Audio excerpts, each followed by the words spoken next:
ये मंच को और इंदौर के सभी काव्य प्रेमी साहित्य प्रेमी श्रोताओं को नमन करता हूं, प्रणाम करता हूं। अन्ना जी के श्रृंगार रस का ये असर है कि ये लोग जा रहे हैं। हाँ, शांति से गुजर जाओ भैया। ये इसलिए जा रहा है कि इनका पड़ोसी जाते हुए देख लिया इन्हें।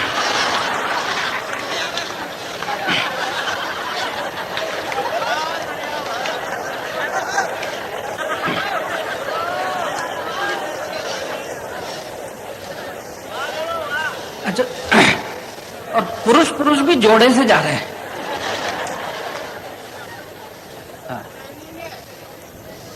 अन्ना जी अभी अपने गीतों के गजलों के माध्यम से प्यार मोहब्बत की बात कर रही थी।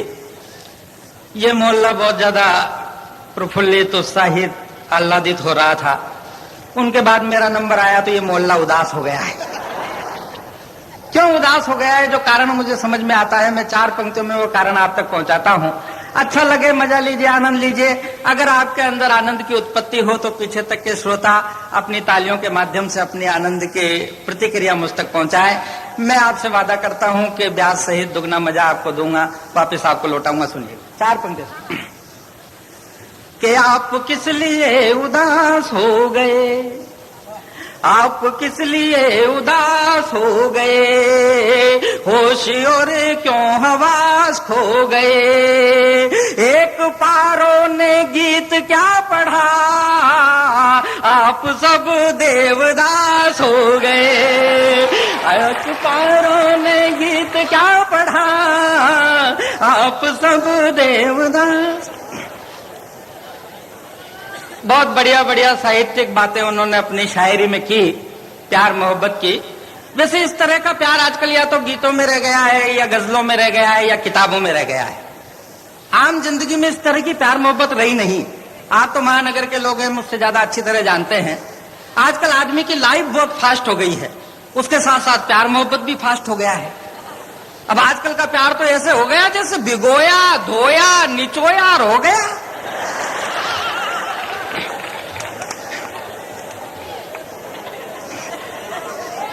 वो मिलती रही, आती रही, जाती रही, हम प्यार समझ बैठे। एक दिन वो नहीं आई, हम रविवार समझ बैठे।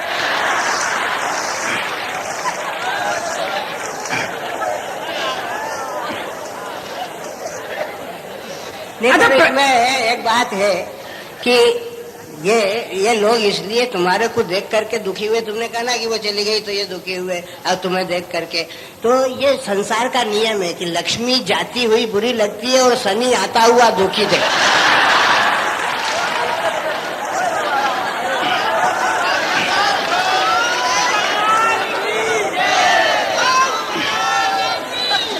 पर यह भी सही है आदरणीय गुरुदेव के शनि हमेशा लक्ष्मी के पीछे ही आता है। अरे चुप रहे भैरू यार। तो अब क्या है साहब के पहले क्या था कि आदमी बिना पढ़ा लिखा था, नैनो नैनो के तीर चलते थे, नजरों नजरों में बात होती थी, कबूतर चिट्ठी पत्रियां लेकर के जाते थे। अब कबूतर कहाँ रहे। आजकल तो प्यार मोहब्बत में टेक्नोलॉजी फंस गई है। प्यार मोहब्बत में टेक्नोलॉजी के हालात तो यहां तक हैं साहब, कहां कहां टेक्नोलॉजी नहीं है। आज मैं जब इंदौर में उतरा इंटरसिटी से प्लेटफार्म पर, तो एक भिखारी मेरे पास आया और वो भिखारी बोला कि 2 रुपए दे। आजकल भीख भी दादागिरी से मांगी जाती है। तो जैसा कि आम आदमी जवाब देता है, मैंने इधर उधर झूठ मार जेब में हाथ डाला, कहा कि नहीं है, खुले नहीं है, छुट्टे नहीं है। तो वो भिखारी बोला कि एक नंबर नोट कर। मैंने कहा नंबर? बोले हाँ, मेरा मोबाइल नंबर है, जब छुट्टे आ जाए तो SMS कर देना। ये हालात हो गए हैं प्यार मोहब्बत में। पहले क्या था कि पहले, अब आप गाने देखो, पहले गाने आते थे धीरे धीरे बोल कोई सुनना ले। अब कितना परिवर्तन हो गया। आजकल आते हैं कि ये खबर छपवा दो अखबार में, पोस्टर चिपका दो बाजार में। अरे भाई, प्यार कर रहा है कि इलेक्शन लड़ रहा है? और जिसमें ये रीमिक्स जो आजकल आ रहे हैं, रीमिक्स में तो गजब ही हो रहा है साहब। गजब हद ही कर रखी है, गानों ने हद कर रखी है, लेकिन रीमिक्स में तो गजब ही हो रहा है। ये रीमिक्स में आप देखते होंगे अक्सर चैनलों पर रीमिक्स गाने आते रहते हैं। कोई उटपटांग गाने बना रहे हैं। अब लड़कियां हाफ पैंट और टी शर्ट पहन करके गाना गा रही है कि छोड़ दो आंचल, जमाना क्या कहेगा। अब वो कहाँ आंचल है,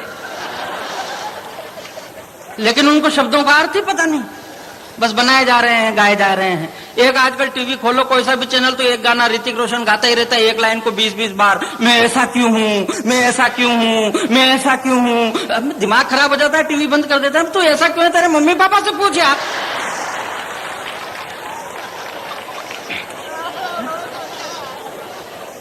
नहीं, अच्छा तो तालियां वालियां पीछे तक के श्रोता को जैसा बजाओ तो मुझे लगे कि मेरी बात आप तक पहुंच रही है, आपको मजा आ रहा है, आनंद आ रहा है। जी, पर उसमें तकलीफ ये है भैया इस बात की है कि उनके मम्मी पापा को ही पता नहीं है कि वैसा क्यों है।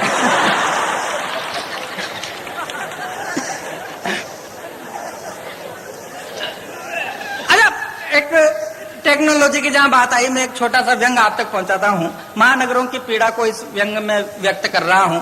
अगर आपको लगे कि बात मैंने जिस गंभीरता और जिस गहराई से लिखी अगर आप तक पहुंचे, आपका प्यार चाहता हूं, आशीर्वाद चाहता हूं, दुलार चाहता हूं, सुनिएगा कि एक बंदे ने अकल के अंधे ने इंटरनेट पर लड़की पटाई, इंटरनेट पर ही कर ली सगाई, इंटरनेट पर ही शादी, और तो और इंटरनेट पर ही डाइवोर्स हो गया। लड़का और लड़की दोनों खुश कि चलो इस बहाने कंप्यूटर का कोर्स ही हो गया। अरे क्या कहने भाई सुरेंद्र, वाह कोई टेंशन नहीं। वाह वाह वाह। अच्छा, पति पत्नी के बीच में भी आपस में नोकझोंक होती है, हास्य व्यंग विनोद ये सब कुछ होता है, होना चाहिए, उसके बिना मामला बनता नहीं है, क्योंकि जीवन की 60 साल की यात्रा एक साथ तय करनी होती है। अगर उस यात्रा में हास्य नहीं होगा, व्यंग नहीं होगा, विनोद नहीं होगा, तो जीवन की इतनी लंबी यात्रा हंसी खुशी के माहौल में तय करना बड़ा मुश्किल काम है। लेकिन उसमें बात कुछ अलग तेवर से कही जाती है, अलग तरीके से कही जाती है। एक और उदाहरण एक व्यंग के माध्यम से आप तक पहुंचाता हूं, सुनिएगा। शारीरिक, मानसिक, आर्थिक परेशानियों से हैरान परेशान हम दोनों पति पत्नी एक पंडित जी के पास गए कि श्रीमान है कोई इन समस्याओं का समाधान।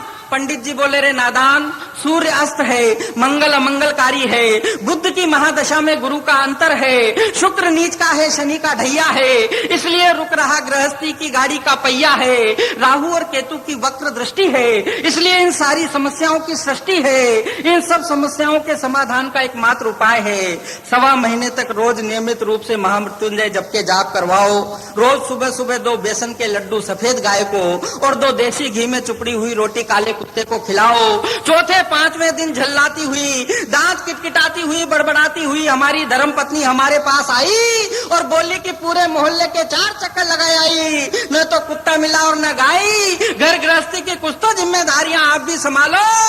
लड्डू मैंने खा लिए, रोटियां आप खा लो। लड्डू मैंने खा लिए, रोटियां आप खा लो। लड्डू मैंने खा लिए, रोटियां आप खा लो। घर गृहस्थी की कुछ तो जिम्मेदारियां आप भी संभालो। लड्डू मैंने खा लिए, रोटी। और अब एक ऐसी कविता मैं आपको सुनाता हूं साहब, जो मैंने अभी तक लिखी ही नहीं। हास्य का कवि हूं इसका मतलब ये नहीं है कि मेरी हर बात हंसी है, मजाक है, मैं इसको प्रमाणित करूंगा। लेकिन इसमें एक निवेदन है, मैं अभी इस काम को आदरणीय गुरुजी से सीख रहा हूं। धीरे धीरे एक विधा हुआ करती थी ये, मैं अभी सीख रहा हूं और एक प्रयास कर रहा हूं कि वो विधा जीवित रहे मंचों पर। लेकिन उसमें मां शारदे का कुछ प्रसाद मुझे मिला है, मैं आप तक पहुंचाता हूं, बांटता हूं, आपको सौंपता हूं। लेकिन उसमें एक शर्त है कि ये कविता आपकी तालियों के समर्थन पर टिकी हुई कविता है। अगर आपकी तालियों का समर्थन बराबर इस कविता को मिलता रहा तो ये कविता आगे बढ़ती रहेगी, चलती रहेगी, बनती रहेगी। और अगर आपकी तालियों का समर्थन मिलना बंद हो गया, ये कविता वहीं रुक जाएगी, बंद हो जाएगी, गिर जाएगी। सुनिएगा, मंजू जी ने इस कवि सम्मेलन की सरस्वती वंदना की थी, वहां से कवि सम्मेलन मुझ तक पहुंचा है। आपने बड़े ध्यान से, बड़े मनोयोग से सारे कवियों को सुना है, उनकी बातों को सुना है। मैं वहां से अपनी बातें प्रारंभ करता हूं, वहां से कुछ बातें निकालता हूं, आप तक पहुंचाता हूं। और जहां जहां आपको अच्छा लगे, आपकी तालियों का प्यार दुलार आशीर्वाद चाहता हूं। सुनिए कि मंजू जी ने सरस्वती की करी अर्चना पूजा, मंजू जी ने सरस्वती की करी अर्चना पूजा, और काव्यमयी हो गया यहाँ का वातावरण समूचा। आरती माता की उतारी रे, बजाओ तालियां, आरती माता की उतारी रे। अच्छा, अक्सर क्या होता है साहब कि जहां भी हम मंचों पर जाते हैं तो सारे कवियों को माला पहनाई जाती है, लेकिन आज यहाँ पर माला नहीं पहनाई गई, केवल फूल पकड़ा दिए गए। कि परिवार नियोजन की आज यहाँ पर अच्छी रीत निभाई, परिवार नियोजन की यहाँ पर अच्छी रीत निभाई, और नहीं किसी को नहीं पुरुष ने वरमाला पहनाई। मिट गई बहुत बड़ी बीमारी रे, बजाओ तालियां, मिट गई बहुत बड़ी। बैठ जाओ अरे पुत्र, हाँ बैठ जाओ, बहुत देर से घूम रहे हैं ये। बैठ जाओ जी यार पुत्र बे मतलब घूम रहे हो, और आज नहीं आई है वो तुम जिसको ढूंढ रहे हो, दिल की है इनको बीमारी रे बजाओ तालियां, दिल की है इनको बीमार। और ये जो श्रोता खड़े हैं मैं इनसे निवेदन करना चाहता हूं मंच की तरफ से कि खड़े हुए श्रोतागण बैठे विनती यही हमारी, खड़े हुए श्रोतागण बैठे विनती यही हमारी। अरे खबर छपेगी कल पुरुषों के पैर हो गए भारी, यहाँ बैठे हैं अखबारी रे बजाओ तालियां यहाँ। और साहब यहाँ पर जब हम लोग मंच पर आए तो आयोजक यहाँ पर घोषणा कर रहे थे कि यहाँ पर जगह छोड़ दीजिए, यहाँ पर महिलाएं बैठेंगी। मैंने जो बात निकाली है, अगर आपको मजा आए तो पूरा उत्साह से मुझे आशीर्वाद दीजिएगा कि हमने देखा आज पड़ गए यहाँ जगह के लाले, हमने देखा आज पड़ गए यहाँ जगह के लाले, हर महिलाओं में आकर बैठ गए सब मूंछों वाले, भैया नाने नाने नानी है बजाओ तालियां, भैया नर है या है नारी है। और साहब मुझे इधर काम पर लगा दिया, पीछे खाना पीना चल रहा है।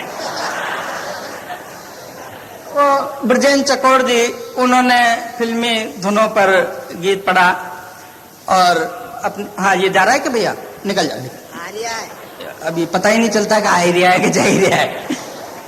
अब कई लोग अब वो पीछे जा रहे हैं, कुछ आ रहे हैं, जोड़े से जा रहे हैं, ये बहुत जोरदार काम है। यहाँ रीति रिवाज यहाँ के हमको नहीं समझ में आते, और यहाँ पुरुष भी पुरुषों के संग जोड़े से ही जाते, इनकी रहे सलामत यारी रे बजाओ तालियां, इनकी रहे सलामत यार। आइए ये उनके साथ का जोड़ा है।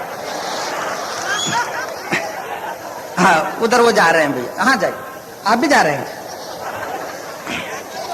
कहाँ चले श्रीमान छोड़कर पकी पकाई खीर, अरे आधी रात को घर पर जाकर क्या मारोगे तीर, पत्नी के हैं परम पुजारी ये बजाओ तालियां, पत्नी के हैं परम पुजारी। अच्छा कुछ लोग जाना नहीं चाहते, लेकिन कुछ मजबूरियां ऐसी हो जाती हैं, जैसा कि दादा ने कहा था कि ये इस वजह से जा रहे हैं। उसी टिप्पणी को मैंने 2 पंक्तियों में बांधा है और सुनिएगा कि घर को जाते हैं जो श्रोता नहीं है बिल्कुल दोषी, घर को जाते हैं जो श्रोता नहीं है बिल्कुल दोषी, अरे दोषी तो वे हैं जो पहले चले गए पड़ोसी, उनकी तो मजबूरी भारी रे बजाओ तालियां, उनकी तो मजबूरी भारी। और साहब ब्रजेंद्र चकोर जी ने फिल्मी गानों पर आधारित गीत पढ़ा था। मैं बात करना चाहता हूं कि ब्रजेंद्र चकोर ने फिल्मी गीतों को तोड़ा और मरोड़ा, और सारे नेता खूब लपेटे नहीं किसी को छोड़ा, उनकी पैरोडियां प्यारी रे बजाओ तालियां, उनकी पैरो। और उनके बाद आए थे सरदार जी, और सरदार जी ने जो एक टिप्पणी की थी, एक बात की थी, उसको मैंने हाँ ये जोड़ा आया, बहुत अच्छा जोड़ा है। आइए श्रीमान कृपया स्थान ग्रहण कर बैठे, और सही समय पर आप आए, हम शुरू शीघ्र कर बैठे, हमसे भूल हो गई भारी जी बजाओ तालियां, हमसे भूल हो गई भारी। सरदार जी ने जो बात कही थी मैंने 2 पंक्तियों में उसे समेटा है। अगर अच्छी लगे तो इधर के श्रोताओं का भी प्यार चाहता हूं, सुनिएगा कि सर पर उनके डिस्क रखी जिससे विचार हैं आते,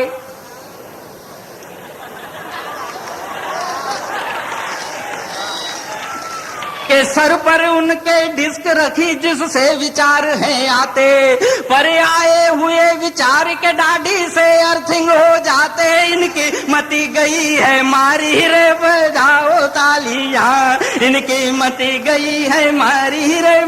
और लाड सिंह जी ने राजनीतिक के वीर रस की कविताएं पढ़ी, एक वातावरण दिया कि इन दोनों की तरफ देखेगा और ये 2 पंक्तियां सुनिएगा, मजे की पंक्तियां हैं, मजा लीजिएगा, देखेगा इधर, हालांकि आप उधर ही देख रहे हैं मुझे पता है।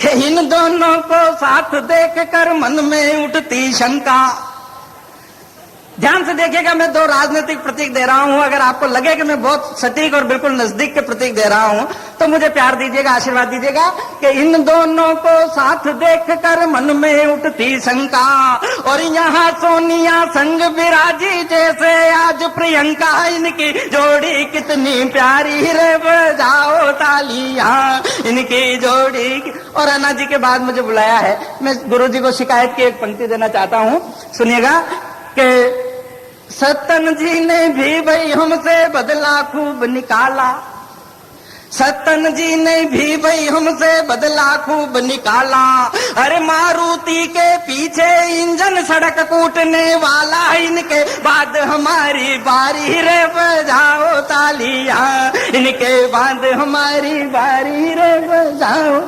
के। और ये हाँ वीडियो रील बना रहे हैं, बहुत बढ़िया, बहुत देर से मेहनत कर रहे हैं, खड़े हुए हैं इतनी देर से। दो पंक्तियां आपको समर्पित करता हूं, बहुत मजे की पंक्तियां हैं, पूरा मजा लीजिएगा। और कि तुमसे नहीं शिकायत कोई प्रेम से रील उतारो, तुमसे नहीं शिकायत कोई प्रेम से रील उतारो, पर होकर मर्द मर्द के ऊपर एक आंख मत मारो, चक्कर पड़ जाएगा भारी रे, बजाओ।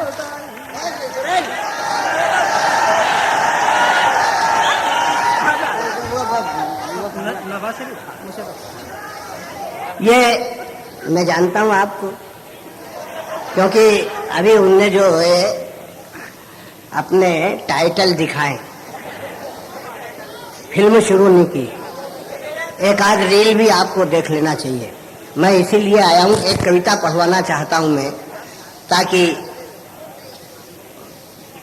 किसी कवि का वातावरण जो उन्होंने नष्ट करके अपना पोस्टर लगाया, लेकिन ये बहुआयामी व्यक्तित्व का कवि है, कई तेवरों से अपनी बात कहने का आदी है, राजस्थान का है, केवल हास्य रस में ही अपनी बात नहीं कहता, लेकिन वीर रस में भी अपनी बात कहता है। वीर रस में अपनी बात कहने का उसका तेवर भी हास्य रस से पगा हुआ है। यदि भूषण ने वीर रस को श्रृंगार के साथ जिया, तो इस आदमी ने वीर रस को व्यंग और हास्य के साथ जिया है। यही तेवर इस कवि सम्मेलन को मैं दिखाना चाहता हूं, और इसलिए आग्रह करता हूं कि नवाज शरीफ के नाम एक कविता जो उनकी देश के काव्य मंचों पर बहुत ही प्रसिद्ध हुई है, वो यहाँ पर आपके बीच में पढ़ी जाए। अगर मैं आपके मन की बात कहता हूं तो जोरदार तालियां बजा करके स्वागत किया जाए। आओ भाई सुरेंद्र यादव। गुरु जी का एक कविता के लिए आदेश है और उनका आदेश मेरे लिए अध्यादेश है। एक कविता मैंने कारगिल का जब युद्ध चल रहा था उस समय लिखी साहब, बिल्कुल अलग तेवर की कविता। कारगिल पर, नवाज शरीफ पर आपने बहुत कविताएं सुनी होगी, लेकिन ये बिल्कुल अलग तेवर की, अलग हट करके कविता है। पूरी गालियों गालियों से कविता मैंने लिखी।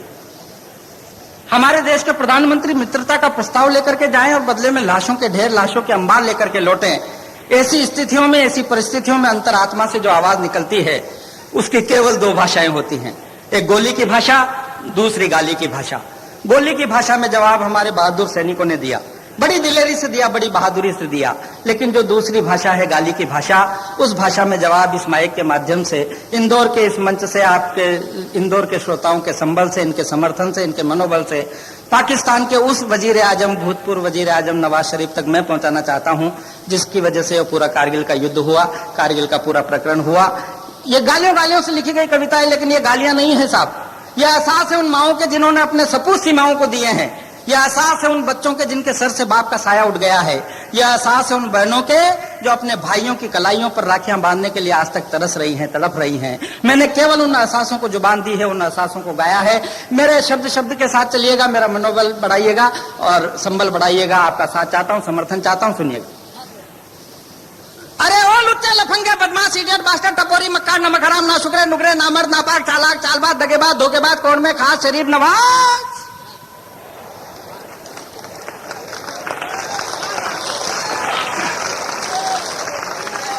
इस कविता में इन छुटपुट तालियों से काम नहीं चलेगा साहब। इसमें तो तालियों की जोरदार गड़गड़ाहट होनी चाहिए। और मैं एक तर्क देता हूं, अगर मेरे तर्क से आप सहमत हो तो बजाना।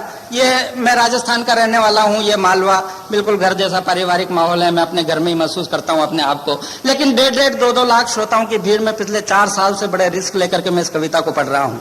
पता नहीं किस भीड़ में कोई IASI का एजेंट बैठा हो और उसके पिस्तौल की गोली सुरेंद्र यादवेंद्र की छाती को छलनी कर दे। जब इतनी बड़ी रिस्क लेकर के पूरे देश में मैं इस कविता को पढ़ता हूँ तो कम से कम जोरदार तालियां बजाने की रिस्क तो आपको भी उठानी ही पड़ेगी। सुनिए, अरे ओ लुच्चे लफंगे बदमाश इडियट बास्टर टपोरी मक्का नमक हराम ना शुक्रे नुकरे नामर्द नापाक चालाक चालबाज दगेबाज धोखेबाज कोर्ट में खास शरीफ नवाज, यही है तेरी शराफत। गले पड़ गई थी ना आफत, चीन ने भी लौटा दिया था खाली हाथ, किसी ने नहीं सुनी थी तेरी बात। अब तो पता चल गई होगी अपनी औकात, अब तो पता चल गई होगी अपनी औकात। कुत्ते की दुम, उल्लू की आंख, गिरगिट की खाल, तीतर के बाल, बकरे की हाथ, हाथी के दांत, गधे की शक्ल, लोमड़ी की अकल, छिपकली की पूंछ, चूहे की मुंह, चील की चोट, सांप के फन, बिच्छू के डंक, शराब।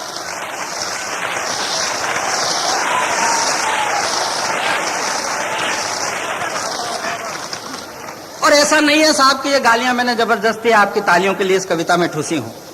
अभी तो ये फ्लो में है, आप फुर्सत लेकर के कैसेट में सुनना, आपको लगेगा एक एक गाली के अंदर पाकिस्तान के उस भूतपूर्व वजीर आजम नवाज शरीफ जिसकी वजह से कारगिल का युद्ध हुआ था उसका चरित्र चित्रण है। और आज तक मेरी ये कविता अधूरी है। मैं पिछले 4 साल से इसे पूरा करने का प्रयास करता हूं क्योंकि मेरा लक्ष्य यह है, मेरी मंजिल यह है, मेरा टारगेट यह है कि उस कारगिल के युद्ध में हमारे देश के 406 जांबाज जवान शहीद हुए थे। बैठ जाओ भैया, बैठ जाओ, बिठा लो, इसको बिठा लो, आप बिठा लो, वहीं बिठा लो। 406 जवान हमारे शहीद हुए थे हमारे देश के। और मेरी मंजिल यह है, मेरा टारगेट यह है, मेरा लक्ष्य यह है कि जब तक गिनती की पूरी 406 गालियां इस कविता के अंदर नहीं आ जाती तब तक मैं इस कविता को पूरी नहीं मानूंगा, तब तक ये कविता अधूरी है। क्या अब तो पता चल गई होगी अपनी औकात। कुत्ते की दुम, उल्लू की आंख, गिरगिट की खाल, तीतर के बाल, बकरे के हाथ, हाथी के दांत, गधे की शक्ल, लोमड़ी की अकल, छिपकली की पूंछ, चूहे की मुंह, चील की चोंच, सांप के फन, बिच्छू के डंक, शराफत के नाम पर कलंक। अरे ओ शंख, और बस दूसरों की फूंक में, वो तेरे भाड़े के टट्टुओं के पास कारतूस कम पड़ गए थे बंदूक में, वो तेरे भाड़े के टट्टुओं के पास कारतूस कम पड़ गए थे बंदूक में। ए मूंगफली वाले भैया बैठ जा, अब उठना मत जब तक ये कविता पूरी नहीं हो जाए। बैठ जाइए, हाँ वरना लुटवा दूंगा मूंगफलियां तेरी। और ये अब क्या अगर तू उठ गया है तो ये सारी गालियां तेरे नाम कर दूंगा, नवाज शरीफ के लिए दूसरी लिख लूंगा। उठना मत।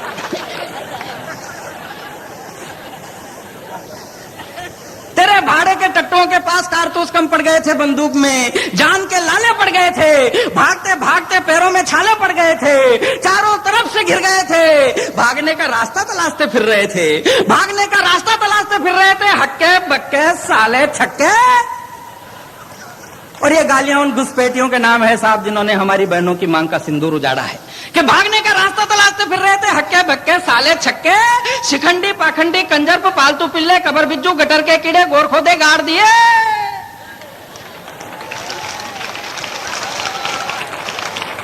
अरे उनका हाल तो पूछ, उन्होंने डर के मारे अपने कपड़े बिगाड़ दिए। उनका हाल तो पूछ, उन्होंने डर के मारे अपने कपड़े पे। और मैंने पूरी कविता में आपसे कहा कि तालियां बजाइए, आपने बजाई, बहुत बहुत धन्यवाद, बहुत बहुत शुक्रिया आपका। लेकिन अब मैं मना कर रहा हूं कि बीच में तालियां मत बजाना, उससे बीच में कविता का फ्लो टूट जाएगा। और मैं जानता हूं एक एक गाली पे आपका ताली बजाने का मन करेगा, आप मन में गालियां गिनते रहना, मन में तालियां गिनते रहना। और जब इस बंद को बोल करके मैं रुक जाऊं, बंद हो जाऊं, ठहर जाऊं, जब जितनी तालियां आपने मन में गिनी है एक साथ बजा देना, एक स्वर में बजा देना, इतनी जोरदार बजा देना कि इंदौर की तालियों की गूंज, इनकी गड़गड़ाहट पाकिस्तान के बहरे मुशर्रफ के कानों के पर्दों को फाड़ करके रख दे। साहित्य गालियां सुनिएगा, टेंशन लेने की जरूरत नहीं है, कविता हास्य रस की है। हाँ, इसमें अपन ने गोला बारूद ही बर्बाद नहीं किया, गालियों से ही निपटा दिया। ये बद्दुआ बहुत बड़ा ब्रह्मास्त्र होती है साहब, इसके आगे अच्छे अच्छे परमाणु बम फेल हो जाते हैं। मैंने उसी का उपयोग इस कविता के अंदर किया, उस शस्त्र का उपयोग। साहित्य गालियां सुनिएगा और मजा लीजिएगा, बस तालियां रोक के रखना। कि बिखरे हुए झाड़ू के आखिरी तिनके, शदावत की खीर के आखिरी चावल, अली बाबा की खाट के लास्ट खटमल, इस्लामाबाद की ताबूत की आखिरी कील, पिद्दी के बुसे हुए शोरबे जलील, पाकिस्तानी तरकश के आखिरी तीर, अमेरिका के प्यादे मुजाहिदों के वजीर, ओसामा बिन लादेन के पट्टे, कीड़े पड़े दही के मट्ठे, सड़ी हुई सूजी के हलवे, आस्तीन के जहरीले नाग, इंसानियत के नाम पर बदनुमा दाग, कब्रिस्तान के कांटेदार बबूल,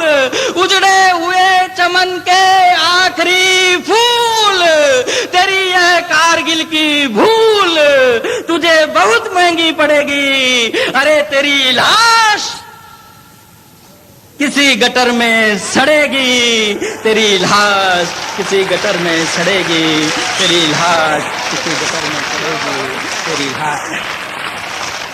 तेरी है कारगिल की भूल तुझे बहुत महंगी पड़ेगी, तेरी लाश किसी गटर में सड़ेगी। और जो कविता के व्यंग के श्रोता यहाँ पर बैठे हुए हैं, उन तक केवल एक लाइन पहुंचाना चाहता हूँ।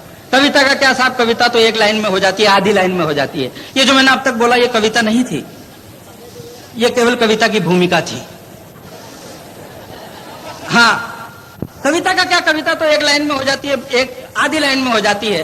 जो कविता के श्रोता बैठे हैं, बात इस तरह से भी कही जा सकती है, बात ऐसे भी कही जा सकती है कि तेरी लाश किसी गटर में सड़ेगी, जिसे चील और कौवे बुरी तरह से नोचेंगे। अरे दुनिया वाले कश्मीर तो क्या, कश्मीर की तस्वीर की तरफ भी देखने से पहले 100 बार सोचेंगे।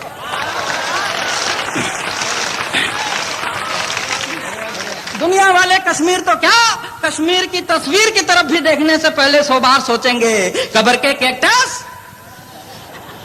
अपेंडिक्स की नस, चीन की लंगोट, अकल के भोट, खते खताएं अखरोट, दो मुंह की चकलोट, खपन खसोट, जाहिल गंवार, बदतमीज बदमिजात बज्जात, अरे ऑपरेशन के बाद की अनचाही औलाद।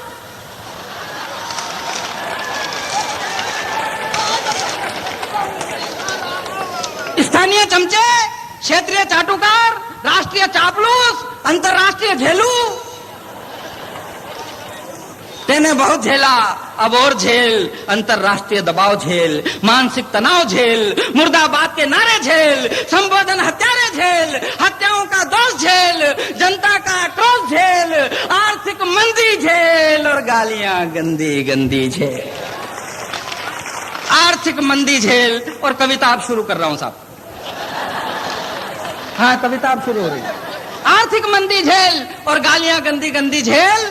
हिंदुस्तान की नहीं, हिंदुस्तान की नहीं, पाकिस्तान की जनता की। क्योंकि हम हिंदुस्तानी तो गालियां भी अच्छी अच्छी और गा गा करके ही सुनाते हैं। अरे हम तो उस संस्कृति के लोग हैं कि तुम्हारी जिन लाशों को तुम पहचानने तक से मना कर देते हो, उन्हें भी पूरे सम्मान के साथ दफनाते हैं, उन्हें भी पूरे सम्मान के साथ दफनाते हैं, उन्हें भी पूरे सम्मान। हम तो उस संस्कृति के लोग हैं कि तुम्हारी जिन लाशों को तुम पहचानने तक से मना कर देते हो, उन्हें भी पूरे सम्मान के साथ दफनाते हैं। बार बार तुम्हारी हार और हमारी जीत का राज जानना चाहते हो मियां नवाज? तो सुनो, एक बहुत छोटा सा तर्क है। मेरा तर्क सुनना, फर्क सुनना, अच्छा लगे सच्चा लगे। मेरे तर्क पर आपकी तालियों की मोहर लगा करके पाकिस्तान तक भिजवाना चाहता हूं। बहुत छोटा सा तर्क है, बहुत छोटा सा तर्क है कि तुम्हारी और हमारी फौज में जमीन आसमान का फर्क है। तुम्हारी और हमारी फौज में जमीन आसमान का फर्क है। फर्क यह है साहब कि तुम्हारी सरहद पर सिर्फ किराए के हथियार लड़ते हैं और हमारी सीमा पर संस्कृति लड़ती है, संस्कार लड़ते हैं। हमारी सीमा पर संस्कृति लड़ती है, संस्कार लड़ते हैं। और क्या क्या लड़ता है, कैसे कैसे लड़ता है, सुनिएगा। हमारी सीमा पर संस्कृति लड़ती है, संस्कार लड़ते हैं। गुरुओं का चरण बंधन लड़ता है, कच्चे धागे का बंधन लड़ता है, जाबाज जवानों का जोश, जज्बा, जज्बात और जिहाद लड़ता है। माँ की दुआ लड़ती है, पिता का आशीर्वाद लड़ता है। गले का मंगलसूत्र, मांग का सिंदूर, कान के कुंडल, पांव के पाजेब, हाथ के कंगन और भुजाओं के भुजबंद लड़ते हैं। तुलसी की चौपाई, गालिब की गजल, मीरा के भजन और चंदर बरदाई के छंद लड़ते हैं। 4 बांस 24 गज अंगुल अष्ट प्रमाण, ताही पर सुल्तान है मच्चू के चौहान। वहां पर तीर या तलवार नहीं लड़ा था साहब, वहां पर ये कविता लड़ी थी। अगर उस जगह पर कविता नहीं होती तो पृथ्वीराज चौहान के द्वारा मोहम्मद गोरी से वो जंग कभी जीती नहीं जा सकती थी। तब बात कहता हूं कि गले का मंगलसूत्र, मांग का सिंदूर, कान के कुंडल, तुलसी की चौपाई, गालिब की गजल, मीरा के भजन और चंदर बरदाई के छंद लड़ते हैं। पूरा का पूरा परिवेश लड़ता है, गीता का उपदेश लड़ता है। अरे सारे देश का फर्ज लड़ता है और माँ के दूध का कर्ज लड़ता है। सारे देश का फर्ज लड़ता है और माँ के दूध का कर्ज लड़ता है।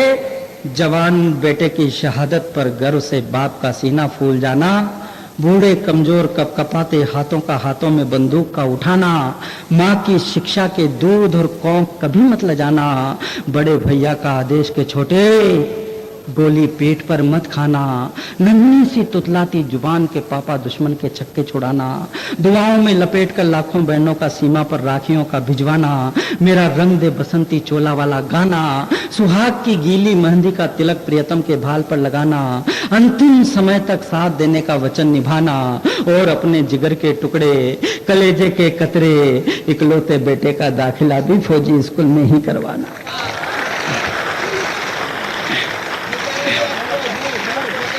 अपने जिगर के टुकड़े कलेजे के कतरे इकलौते बेटे का दाखिला भी फौजी स्कूल में ही करवाना। ये संस्कार संसार के किसी बाजार में न तो बेचे जाते हैं और न खरीदे जाते हैं। इन संस्कारों के खेत तो सिर्फ और सिर्फ इस हिंदुस्तानी मिट्टी में ही लहलहाते हैं, इस हिंदुस्तानी मिट्टी में ही।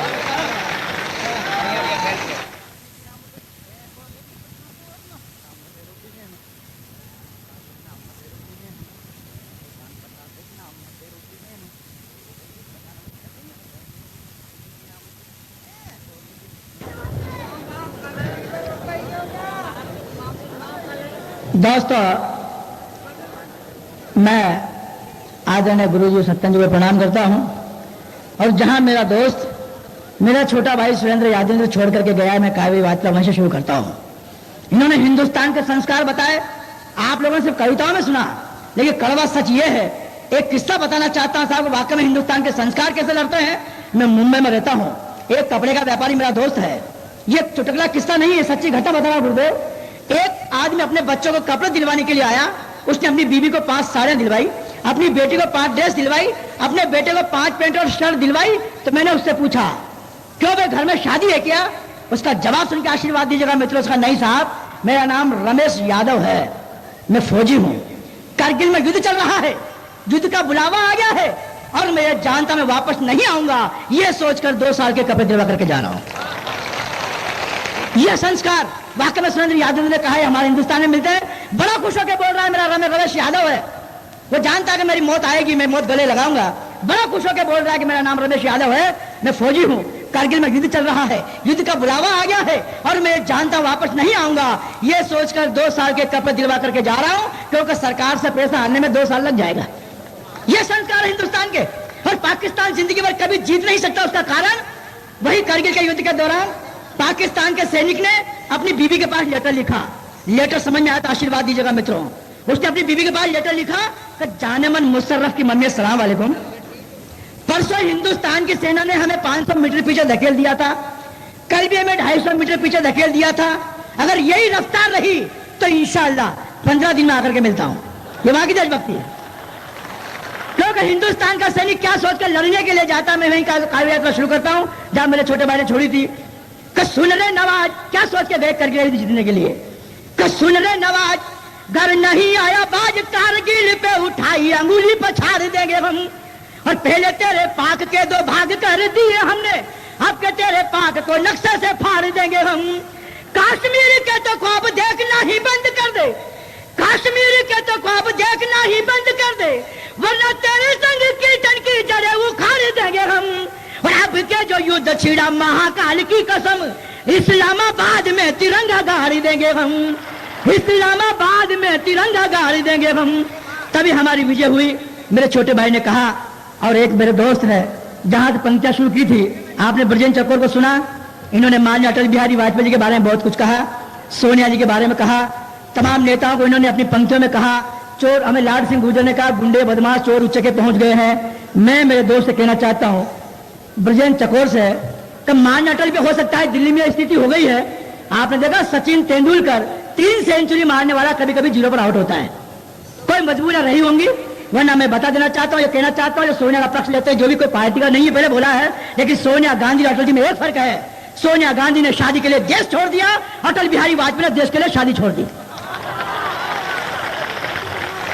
आप तो मारे बस लेकर के पाकिस्तान गए थे माननीय अटल बिहारी वाजपेयी जी, 29 साल की नौजवान लड़की हत्या ने कहा, अटल जी मैं आपसे शादी करना चाहती हूं। अटल जी का जवाब सुनेगा, अटल जी ने क्या जवाब दिया कि भारती से बस चली, पाक में थी खलबली, बोला भारती का बली पाक दिखलाइए, तो लाहौरी कराची इस्लामाबाद दिखा कर बोला ये नवाज समाधान देते जाइए। हतिया कुंवारी बोली कुंवारा ले जाए डोली, हतिया कुंवारी बोली कुंवारा ले जाए डोली, पर मेहर में कश्मीर मुझे देते जाइए। तो अटल जी बोले हनीमून होगा कश्मीर, लाना हो तो दहेजी में पाकिस्तान लाइए, लाना हो तो दहेजी में पाकिस्तान लाइए। यह हमारा देश का सौभाग्य था, हमें प्रधानमंत्री मिला और भगवान ने अगर चाहा तो वो सौभाग्य बहुत जल्दी पूरा होने वाला है। लेकिन मित्रों, मैं ये कहना चाहता हूं, इसलिए भाई ने कहा था चोर उचके गुंडे बदमाश कुर्सियों पर हैं, उसका कारण उनको जवाब देना चाहता हूं। लाल सिंह वीरगो मेरे बड़े भाई हैं, मैं पंच के माध्यम से उन्होंने कहा चोर बदमाश वहां पहुंच गए हैं। तुम कहते हो केसर की क्यारी में नीम बबूले हैं, तुम कहते हो केसर की क्यारी में नीम बबूले हैं, तुम कहते हो हंसों के घर में गिद्धों के झूले हैं, तुम कहते हो पतझड़ गीला गीला सावन सूखा है, तुम कहते हो जंगल का राजा जंगल में भूखा है, तुम कहते हो पर्वत की ओटों में सूरज खोया है, तुम कहते हो पूनम की रातों में चंदा रोया है, तुम कहते हो माँ बेटे से मिलने को मोहताज है, तुम कहते हो गुंडों के सरताजों के सरताज है, तुम कहते हो दूर में बैठे अपने पहरेदार है। हम कहते इन घटनाओं के हम सब जिम्मेदार है, हम कहते इन घटनाओं के हम सब जिम्मे। एक पड़ोसी था अपना जो लुच्चा और लफंगा था, खून खराबा करवाने वाला इज्जत से नंगा था। हुआ इलेक्शन आकाओं ने उसको टिकट दिलाई थी, जनता बीच उठी आवाजें झूठी कस्में खाई थी, धोखे से उसने पीएम की कुर्सी पर अधिकार किया। उसका दोष नहीं था, इस जनता ने उससे प्यार किया। आदत से मजबूर था भारत माता को बिकवाने में, पूरा साथ निभाया था डंकल जी को घर लाने में। अब चिल्लाते हो घर में बन गए किराएदार हैं।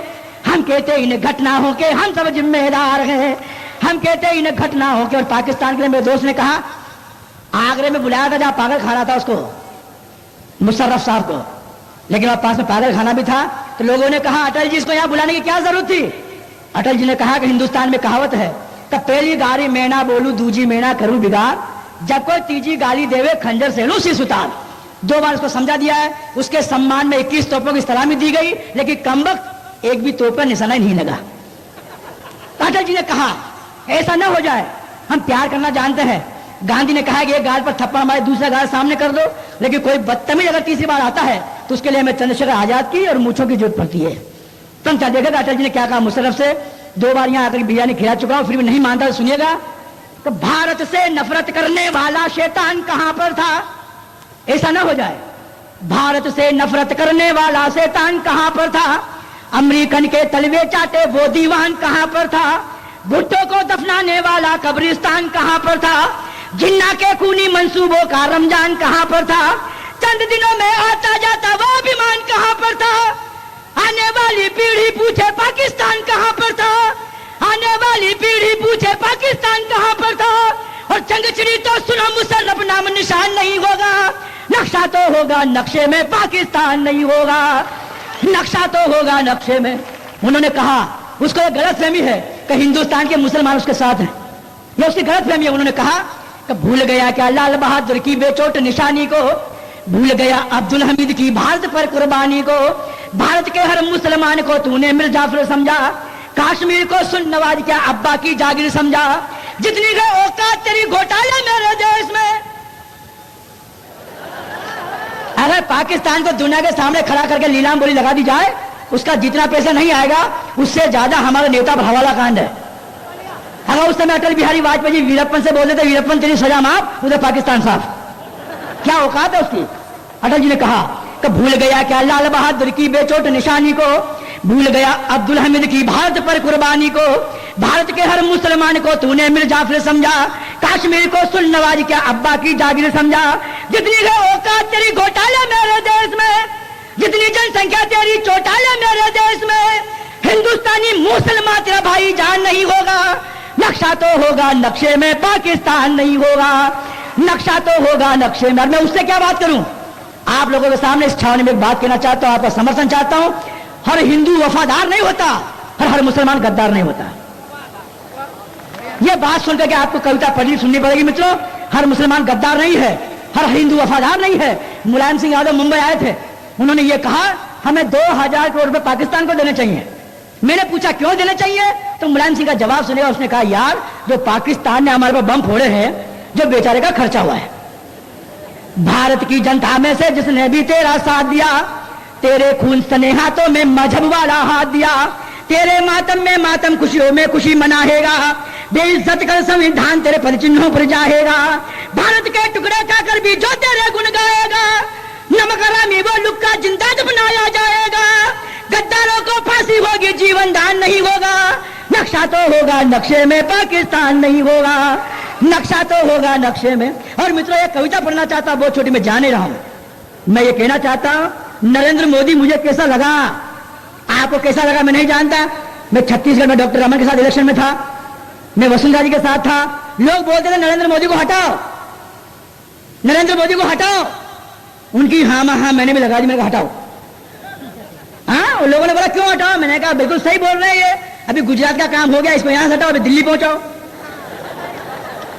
तो नरेंद्र मोदी मुझे कैसा लगा मैं कहना चाहता हूं, मेरे विचार से कैसा लगा, आपकी आशीर्वाद, आपकी तालियां बजाएगी, एक बंद पढ़ूंगा, अच्छा लगेगा तो पूरी कविता पढ़ूंगा। अगर पटेल की बात है जी, जो भी हो, आप राजा हैं, नीचे वजन बैठा हुआ है, नीचे वो समाज के क्रीम लोग बैठे हुए हैं, आप कुछ भी कर सकते हैं, कुछ भी कर सकते हैं, लेकिन मैं पंक्तियां पढ़ना चाहता हूं। नरेंद्र मोदी मुझे कैसा लगा, आपको कैसा लगा मैं नहीं जानता, आपके विचार मेरे विचार से मिलते हो तो आप आशीर्वाद दीजिएगा। जब पटेल की बात करूंगा, पटेल का शब्द आएगा तो वल्लभ भाई पटेल की बात करूंगा, केशव भाई पटेल की बात नहीं करूंगा।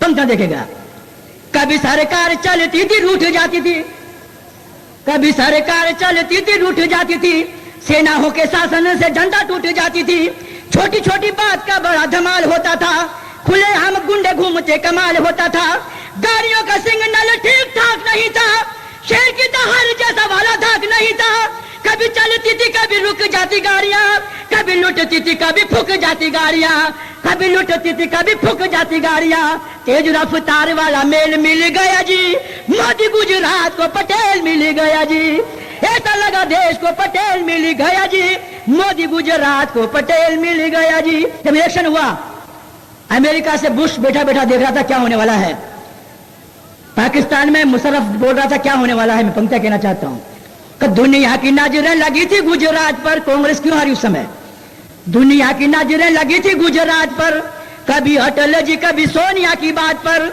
बनकर देसी पर देसी वो सिखाती थी, गुजरात वाला दंगा सबको दिखाती थी, पशुओं का चारा खाने वाला चोर आया था, चोर चोर है मोसरे भाई ये दिखाया था, लालू तुझे हिंदुओं का भान नहीं पाया था, भाषणों में गोधरा का ध्यान नहीं आया था, भाषणों में गोधरा का ध्यान नहीं आया था, गोधरा के कातिलों को जेल मिल गया जी, मोदी गुजरात को पटेल मिल गया जी, ऐसा लगा देश को पटेल मिल गया जी। और कविता की अंतिम पंक्तियां मित्रों, सारा देश राम का लगाम लगी राम की, आतंकवादी संसद भवन तक पहुंचे, हमें बड़ी तकलीफ हुई कि कहां से आए थे, किसने खाना खिलाया था, किसने रुकवाया था, बड़ी अफसोस की बात है। दूसरा अफसोस यह हुआ जब संसद भवन तक आए गए थे तो अंदर घुस के 2-4 नेताओं की फाइल को निपट देना चाहिए था, ताकि नेताओं को पता लगता है आम आदमी की मौत होती क्या है, उस घटना को भूल सकते हैं। लेकिन मित्रों अक्षरधाम तक पहुंच गए, वो हमारा अक्षरधाम हमारी आस्था पर चोट है, हमारे संस्कार पर चोट है। कविता की अंतिम पंक्तियां पढ़ रहा हूं, सारा देश राम का लगाम लगी राम की, भूल नहीं जाना स्वामी नारायण के धाम की, पत्थर भी तेर गए लेके जिस नाम से, उस राम की डोली उठेगी धूमधाम से, डोली पर एक कंधा होगा आदिवासी का, प्रवीण तो गड़िया हिंदुत्व की जवानी का, तीसरे पर नरेंद्र मोदी जी हाथ मारेंगे, चौथे पर बाला साहब ठाकरे दहाड़ेंगे, चौथे पर बाला साहब ठाकरे दहाड़ेंगे, गुजरात जैसा ये माहौल तन जाएगा, राम जी का मंदिर स्वतः ही बन जाएगा, राम जी का मंदिर स्वतः ही बन जाएगा, राम की अखंड ज्योत तेल मिल गया जी, राम जी के मंदिर को बेल मिल गया जी, मोदी गुजरात को पटेल। वंस मोर, ये तो जब पैदा हुआ था तब भी रैली में आवाज लग रही थी, हाँ इसलिए अभी ठहर जा। एक हास्य का वातावरण, और फिर उसके बाद जिन्होंने इस कवि सम्मेलन को शुरू किया था वो आदरणीय डॉक्टर मंजू दीक्षित आपके बीच में आएंगे, एक दौर पूरा कर लें, उसके बाद जो लोग सुनना चाहते हैं वो रुकेंगे। और दौर में हमारे पास 2 कवि शेष हैं, एक आदरणीय मंजू दीक्षित जी, दूसरे भाई धमचक मुल्तानी, क्योंकि पिछले 300 वर्षों से मैं मंजू जी को कविता पढ़ते हुए देख रहा हूं, क्योंकि 500 साल से तो मैं ही मंच पे हूं, तो इस 300 और 500 के बीच का जो योग 800 है, यही धमा चौकड़ी है, यही धमचक है। फटे पिता के बूट लख, फटे पिता के बूट लख, दुखी हुए नंदलाल, बाटा की दुकान पर ले आए तत्काल, ले आए तत्काल नए जूते दिलवाए। मुदित पिता ने उनको मंगल वचन सुनाए कि धन्य धन्य तुम पुत्र, तुम्हारे बल और बूते, इसी तरह भगवान सदा दे तुमको जूते। आदमी वरदान देते समय भी भूल जाता है कि वो क्या कह रहा है? वो एक आदमी अपनी पत्नी के साथ मिठाई वाले की दुकान पे गया, खड़ा हुआ, देखता रहा बड़ी देर तक मिठाइयाँ। उसने मिठाई वाले ने पूछा, भैया क्या है?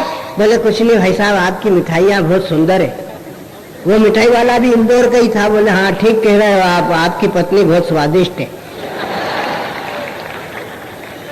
बात कहते समय आदमी भूल ही जाता है कि क्या है क्या नहीं है? लेकिन कहने का सलीका हो तो वो बहुत कुछ ऐसा कह जाता है जिसे सुनने में हमें अच्छा तो लगता है, लेकिन बाद में जब निशानात छूटते तब हमें पता लगता है कि उसने एक निशान भी हमारे जिगर पर छोड़ दिया है, हमारी बुद्धि पर छोड़ दिया है, हमारे विचार पर छोड़ दिया है। वो व्यंग और हास्य की सहज विधा होती है, और वो व्यंग और हास्य की उस सहज विधा को लेकर के हिंदुस्तान के काव्य मंचों पर और अहिंदी भाषी क्षेत्रों में अपनी कविता का जलवा पुजाने वाले व्यंगकार भाई धमचक मुल्तानी हमारे बीच में। मैं आग्रह करूंगा उनसे, आप सबकी ओर से आग्रह करूंगा, आपकी तालियों की ओर से आग्रह करूंगा कि वह जोरदार तालियां बजा करके आप भाई धमचक मुल्तानी का आह्वान करें। आ रहे हैं श्री धमचक मुल्तानी।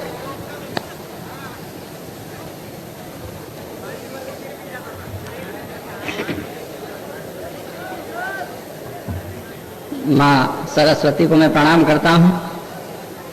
परम आदरणीय सत्तन जी, आदरणीय सोनकर जी, मंच पर रखे हुए सभी कविगण और भ्रष्टाचार की तरह दूर दूर तक फैले हुए श्रोताओं, मंच के दाएं खड़े श्रोताओं, बाएं खड़े श्रोताओं, आसपास के मकानों में पलंग पर पड़े हुए श्रोताओं। मेरे सामने ये कुछ श्रोता तो ऐसे जम के बैठे हुए जैसे ससुराल में जमाई साहब बैठते हैं। मैं चाहता हूं कि आप जमाई साहब की तरह यहाँ बैठे रहें, कभी समय का आनंद लेते रहें। वैसे जमाई भी दो तरह के होते हैं, एक जमाई होता है, दूसरा घर जमाई होता है। मैं कलकत्ता कवि सम्मेलन में गया, वहां मुझसे एक ने पूछ लिया, धमचक जी ये घर जमाई किसे कहते हैं? मैंने कहा दुल्हन के बाप को दूल्हे, उसे हम ब्याई कहते हैं। विवाह से पूर्व कांटेक्ट को सगाई कहते हैं। आदमी जिस खूंटे से बंधे उसे लुगाई कहते हैं, और लुगाई के घर रहे उस गधे को हम घर जमाई कहते हैं। अब जिसने ताली नहीं बजाई समझ लो घर जमाई। मालूम पड़ जाता है यहाँ कितने हैं।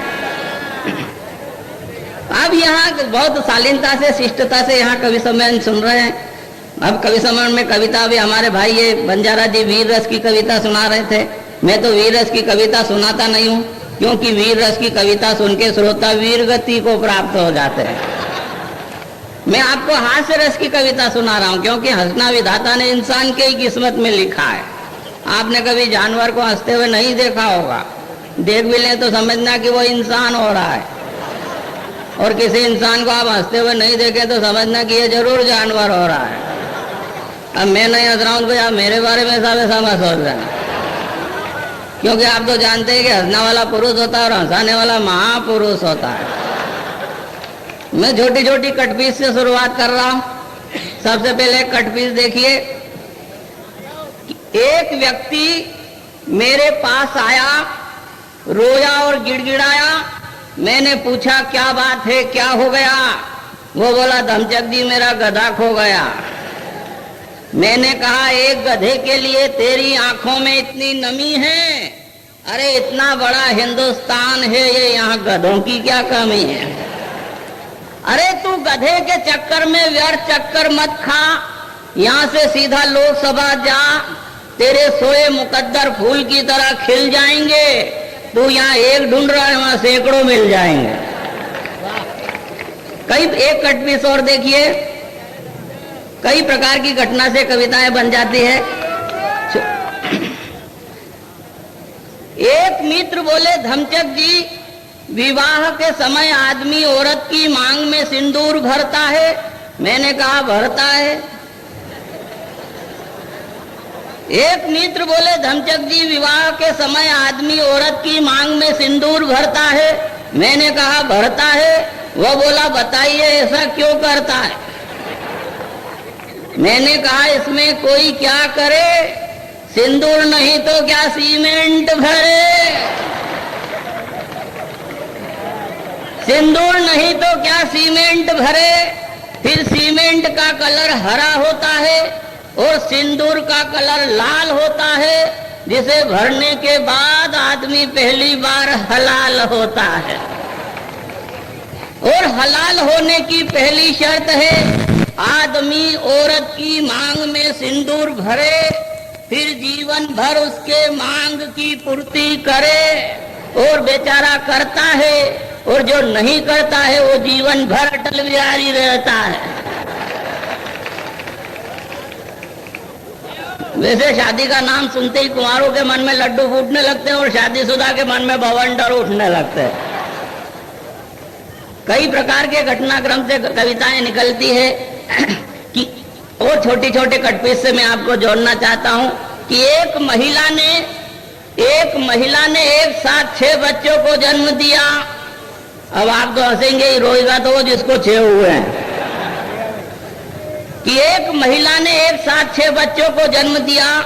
इस घटना की अलग अलग हुई प्रतिक्रिया। कंजूस पति बोला भगवान ये बहुत अच्छा हुआ, बार बार के झंझट से पिंड छुड़ाया, साथ में 5 डिलीवरी का खर्च भी बचाया। इतने में एक परिवार नियोजन अधिकारी गुर्राया कि इस नारी ने भारतीय विधा को तोड़ा है, ऐसी महिला परिवार नियोजन की राह का रोड़ा है। 6 बच्चे एक साथ, बढ़ती आबादी पर कितना बड़ा आघात। एक अगरदत्त आलोचक बोले ये तो महिला की मजबूरी है, सरासर डॉक्टर और नर्स की कमजोरी है। प्रसव पीड़ा के दौरान बच्चे हो रहे थे, तब ये लोग क्या भांग पी के सो रहे थे। 3 के बाद अपनी कला दिखाते, परिवार नियोजन के उपकरण काम में लाते। मैंने कहा क्यों नाहक परेशान होते हो, व्यर्थ दूसरों को दोष देते हो, यह सब ईश्वर की करामात है। इतने में एक मंत्री जी भभक कर बोले ईश्वर की क्या खाक करामात है, 6 बच्चे होना मामूली बात है, फिर इस महिला की क्या औकात है, इसमें जरूर विरोधियों का हाथ है। अब आज के जमाने में बच्चे ऐसी ही बात करते हैं। शिक्षक ने एक बच्चे से पूछ लिया बताओ अंडे से चूजा कैसे बाहर आता है। लड़का बोला सर पहले ये बताइए कि वो अंदर घुसता कैसे है। शिक्षक ने दूसरा प्रश्न कर लिया कि बताओ सत्य और ब्रह्म में क्या अंतर है। लड़का बोला सर आप पढ़ा रहे हैं सत्य, हम पढ़ रहे हैं आपका ब्रह्म। शिक्षक ने तीसरा प्रश्न किया बता शेरनी अंडा देती है कि बच्चा देती है। बोले सर वो जंगल के राजा की पत्नी है, कुछ भी दे सकती है। शिक्षक ने कहा कि तू 2 दिन से स्कूल क्यों नहीं आ रहा था। बोले सर परसों तो मैं इसलिए नहीं आया कि मेरे पास एक ही चड्डी थी और सूख रही थी। बोले कल क्यों नहीं आया। बोले कल मैं आपके इधर से निकला तो मैंने देखा कि आपकी सूख रही है।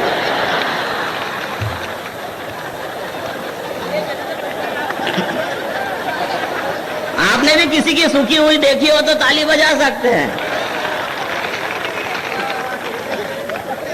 कई प्रकार के घटनाक्रम कवि सम्मेलन में हो जाते हैं, कविताएं निकल आती है कि उत्तर प्रदेश का ऐतिहासिक स्थल झांसी, वहां एक कवि सम्मेलन में मुझे चलने लगी खांसी तो एक ठाकुर साहब मंच पर आए, धीरे से मेरे कान में फुसफुसाए कि धमचक जी जरा मंच के पीछे आइए। और जब हम पहुंचे तो शराब की बोतल निकाल के बोले थोड़ी सी लगाइए। मैंने कहा किस लिए। वे बोले इसलिए कि इसके पीने से आपके बदन में फुर्ती आएगी, दूसरा आपको जो खांसी चल रही है वो चली जाएगी। मैंने कहा आपकी बात मेरी समझ में नहीं आती है, भला शराब पीने से क्या खांसी जाती है। तो वे जल्ला कर बोले आप पिएंगे नहीं तो बात समझ में आएगी क्या, और इसके पीने से हमारे बाप दादाओं की जागीरी चली गई तो आपकी खांसी नहीं जाएगी क्या। ऐसे ऐसे ठाकुर साहब मिल जाते हैं, बात बन जाती है। हमारे पड़ोस में एक ठाकुर साहब रहते हैं। मैंने कहा ठाकुर साहब आपकी उम्र कितनी। बोले 36 साल। दूसरे साल मैंने फिर पूछा ठाकुर साहब आपकी उम्र। बोले 36 साल। तीसरे साल मैंने फिर पूछा ठाकुर साहब आपकी उम्र। बोले 36 साल। मैंने कहा 3 साल से ही 36 साल। वे बोले ठाकुर की जबान है, एक बार दे दी सो दे दी।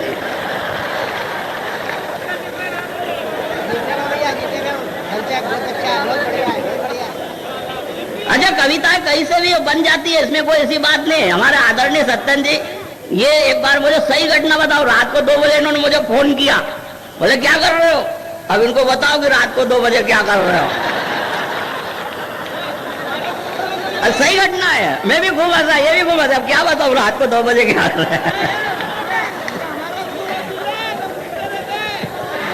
ये सभी की जानकारी रखते हैं। तो ऐसे घटनाक्रम, तो मुझे उस रात में मुझे बात बहुत अच्छी, नींद भी नहीं आई, तो मैंने फोन पे कविता लिखी और फोन के माध्यम से कैसी कैसी घटनाएं घट जाती है कविता के माध्यम से सुनाना चाहता हूं कि फोन से कई प्रकार की समस्याएं होती है। फोन से कई प्रकार की समस्याएं होती है, आप सब समझते हैं। जो फोन रखते हैं, कई बार लगाओ कहीं और कहीं लगते हैं। एक बार एक व्यक्ति ने केले वाले को लगाया। अब उसे क्या पता था कि उधर से किसी दर्जी ने उठाया। अब अपने यहाँ क्या केले 8 रुपए दर्जन, 10 रुपए दर्जन मिलते हैं, और जो दर्जी होता है उसकी पत्नी को भी लोग दर्जन कहते हैं। तो समस्या कैसे पैदा हो जाती है।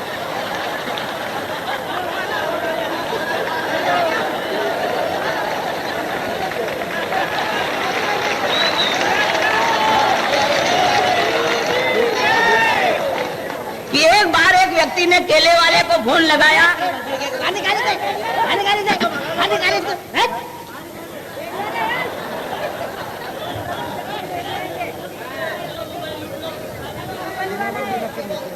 एक बार आप ताली बजा दीजिए, मैं सुनाऊं फिर। एक बार एक व्यक्ति ने केले वाले को फोन लगाया। अब उसे क्या पता था कि उधर से किसी दर्जी ने उठाया।